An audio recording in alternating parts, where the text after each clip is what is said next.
Hello বন্ধুরা, আমি পিঙ্কি। তো চলুন আজকে দেখি আপনার পার্টনার কি আপনাকে মিস করছে। তো স্টার্ট করি, চলুন।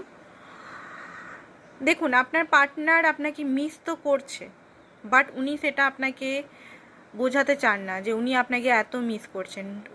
আপনি উনার ওয়ার্ল্ড, ঠিক আছে। উনি এই মুহূর্তে কোনো ডিসিশন নিতে পারছেন না যে আপনার কাছে উনি আসবেন কি আসবেন না। কারণ আপনার কাছে আসতে গেলে উনাকে একটা সিচুয়েশন ছেড়ে আসতে হবে। দুটো সিচুয়েশনের মধ্যে উনি ফেসে আছেন, বাট উনি আপনাকেই চুজ করতে চান, আপনার টুয়ার্ডই অ্যাকশন নিতে চান। বাট কি করে পসিবল? উনাকে তো কমফোর্ট জোন থেকে বেরাতে হবে, উনাকে তো অনেক স্যাক্রিফাইস করতে হবে, উনাকে তো থার্ড পার্টি সিচুয়েশন পুরোপুরি ত্যাগ করতে হবে, না হলে আপনাকে পুরোপুরি অ্যাকসেপ্ট উনি করতে পারবেন না। তো এই সময় উনি মিস তো করছেন, বাট আপনাকে শো করছেন না, আপনাকে দেখাচ্ছে না। উনি মনে মনে নানা রকম প্ল্যানিং করে যাচ্ছেন আপনার টুয়ার্ড কী করে আসা যায়। Thank you so much.